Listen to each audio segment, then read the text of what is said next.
தமிழ் சொற்கெழுத்து முதல்நிலை தேர்வு 100% தேர்ச்சி பெற தனிமொழி சொற்கள், சுருக்கங்கள், வினைச்சொற்கள், வெட்டும் முறைகள் மற்றும் சிறப்பு சுருக்கங்கள் ஆகியவற்றை பலமுறை எழுதி பயிற்சி செய்திட வேண்டும்.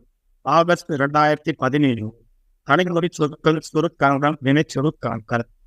ஓர் உறுப்பினர், இந்த, ஆதரித்து, பலவிதமான காரியங்கள், வேண்டுமானால், ஏற்படுத்த, அதற்கு, வேண்டும் என்பது, என்பதை, அவர்கள், அது குறித்து, விஷயங்கள், அதிகாரிகள், இப்பொழுது, அவர்களுக்கு, நிர்வாகம், அடிப்படை அதிகாரிகளாக இருந்து, அதிகாரிகளுடைய இருப்பதாக, அதனால் வைத்துக் கொண்டு என்று இந்த நிலையில் ஏற்பாடு செய்ய வேண்டும் என்று அவர்களுடைய வாழ்க்கை தரம் இவற்றை மக்களுக்கு இன்று இருக்கின்ற பயன் இல்லை. அதிகாரிகளை எவ்வளவு அதிலே வைத்துக் கொள்ளலாம். விவசாயிகளுக்கு எங்கள் ஒரு இருக்கிறது கொண்டு செய்து விவசாயம் செய்வார்களோ அப்படிப்பட்ட இல்லாதவர்களாக அந்த இதனால் விவசாயத்தில் விவசாயிகளை செய்து அதனால் அவர்களுடைய செய்யும் என்று விற்பனை வைத்து தற்போது தங்களது நிறுவனத்திற்காக இருப்பதாக நாங்கள் வைத்துள்ள பதிவு இருக்கிறோம். இது சம்பந்தமாக எங்களது ஏற்கனவே நிறுவனமாகவும் செய்வதால் இருந்து நிறுவனத்தின் வைத்து செய்ய 8 முறைகள் வாழ்வென்பது நிலபரிந்துரை சொல்ல விரும்புகிறேன். முதலாக பேச விரும்புகிறேன். உணவு உற்பத்தியும் குறிப்பிட விரும்புகிறேன். எழுதிய கடிதம், தங்கள் நம்பிக்கையுள்ள சிறப்பு சுருக்கங்கள். சட்டமன்ற பேரவையில் ஓர் உறுப்பினர் பேசியதாவது: தலைவர் அவர்களே, ஒரு சில வார்த்தைகள் பொதுமக்களுக்கு தேவைதான். அடுத்து சில வார்த்தைகள் கேட்டுக்கொள்கிறேன். அரசின் கொடுக்க வேண்டும். வேலையில்லா திண்டாட்டமும் கடன் வசதியை கொண்டிருக்கிறார்கள். அரசே கடன் வசதி அளிக்க வேண்டும் என்று அரசு தெரிவித்துக் கொள்கிறோம்.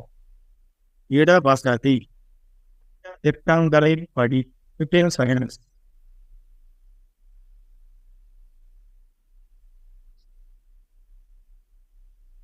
Seconds. 5 seconds. HAD. Stop. சட்டமன்ற பேரவையில் ஓர் உறுப்பினர் பேசியதாவது: மாண்புமிகு தலைவர் அவர்களே, இந்த நிலவரித்துறை குறித்த மானிய கோரிக்கையை ஆதரித்து ஒரு சில வார்த்தைகள் சொல்ல விரும்புகிறேன். முதலாக நில வரியின் மீது மேல் வரி போடுவது குறித்து பலவிதமான கருத்துக்கள் இந்த அவையில் தெரிவிக்கப்பட்டன. நாட்டிலே நல்ல காரியங்கள் நடைபெற வேண்டுமானால், நல்ல வசதிகளை ஏற்படுத்த வேண்டுமானால், அதற்கு நிதி வேண்டும் என்பது பொதுமக்களுக்கு தெரியும். அதற்கு வரி போடுவது தேவைதான் என்பதை அவர்கள் நன்கு அறிவார்கள். அது குறித்து எனது கருத்தை தெரிவித்து விட்டு மற்ற விஷயங்கள் குறித்து பேச விரும்புகிறேன். அடுத்து, கிராம நிர்வாக அதிகாரிகள் குறித்து சில வார்த்தைகள் சொல்ல விரும்புகிறேன். இப்பொழுது அவர்களுக்கு கொடுக்கப்படும் ஊதியம் மிகவும் குறைவானது. இந்த நாட்டின் அஸ்திவாரம் கிராமங்கள்தான். ஆகவே கிராம நிர்வாகம் நல்ல முறையில் நடைபெற வேண்டுமானால், கிராமங்களுக்கு அடிப்படை அதிகாரிகளாக இருந்து வருகிற அந்த அதிகாரிகளுடைய ஊதியத்தை அதிகரிக்க வேண்டும். அவர்களுக்கு பரம்பரை உரிமை இருப்பதாக ஒரு வாதம் சொல்லப்படுகிறது. அதனால் கொடுக்கும் குறைந்த ஊதியத்தை வைத்துக் கொண்டு வேலை பாருங்கள் என்று சொல்வது சரியான வாதம் அல்ல. இந்த நிலையில் பரம்பரை உரிமையை விட்டுவிட்டால் கூட பரவாயில்லை. அவர்களுக்கு அதிகப்படியான ஊதியம் தருவதற்கு ஏற்பாடு செய்ய வேண்டும் என்று கேட்டுக்கொள்கிறேன். அவர்களுடைய வாழ்க்கை தரம் உயர ஊதியம் உயர வேண்டும். அடுத்து, தரிசு நிலங்களை பற்றி பேச விரும்புகிறேன். இவற்றை ஏழை மக்களுக்கு கொடுக்க போவதாக கூறப்பட்டு வருகிறது. நம் நாட்டில் இன்று ஏராளமான தரிசு நிலங்கள் இருக்கின்றன. கொடுப்பதை தாமதப்படுத்துவதால் பயன் இல்லை. உடனடியாக அதிகாரிகளை நியமித்து எவ்வளவு நிலங்கள் தரிசாக கிடக்கின்றன, அதில் எவ்வளவு நிலங்களை அரசின் உபயோகத்திற்காக வைத்து கொள்ளலாம் என்பதை கணக்கிட்டு மீதியுள்ள நிலங்களை ஏழை விவசாயிகளுக்கு பங்கிட்டு கொடுக்க வேண்டும். எங்கள் ஊருக்கு பக்கத்தில் ஒரு ரிசர்வ் காடு இருக்கிறது. அதிலே ஒரு மரமும் கிடையாது. இம்மாதிரியான காடுகளை எல்லாம் கூட தரிசு நிலங்களோடு சேர்த்து கொண்டு ஏழை விவசாயிகளுக்கு பட்டா செய்து கொடுக்கும்படி கேட்டுக்கொள்கிறேன். நிலத்தில் யார் நேரடியாக விவசாயம் செய்வார்களோ அப்படிப்பட்ட நிலம் இல்லாதவர்களாக பார்த்து அந்த நிலங்களை கொடுக்க வேண்டும்.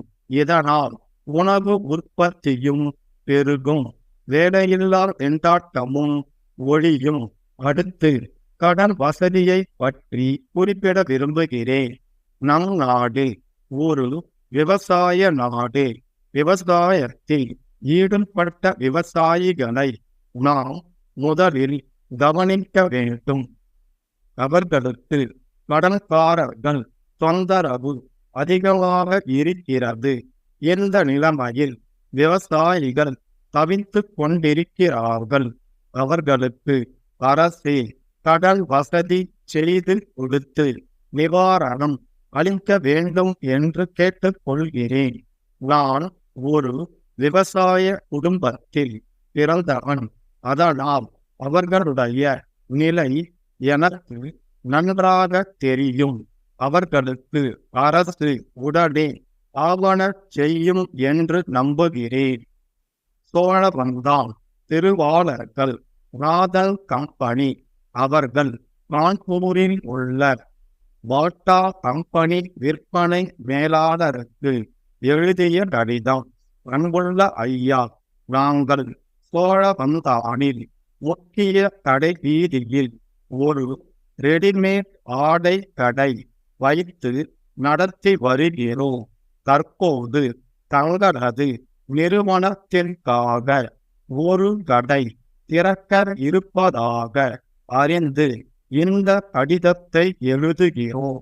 நாங்கள் தற்போது வைத்துள்ள கடையை விரிவுபடுத்தி அதில் தங்களது கம்பெனியின் கிளையை நாங்களே எங்களது செலவில் நிறுவி வியாபாரம் செய்ய தயாராக இருக்கிறோம் என்பதை தெரிவித்துக் கொள்கிறோம். இது சம்பந்தமாக கீழ்கண்ட விவரங்களை தெரிவித்துக் கொள்கிறோம். எங்களது கடை மேற்படி ஊரில் முக்கிய வீதியில் ஜன நெருக்கடி உள்ள இடத்தில் அமைந்துள்ளது.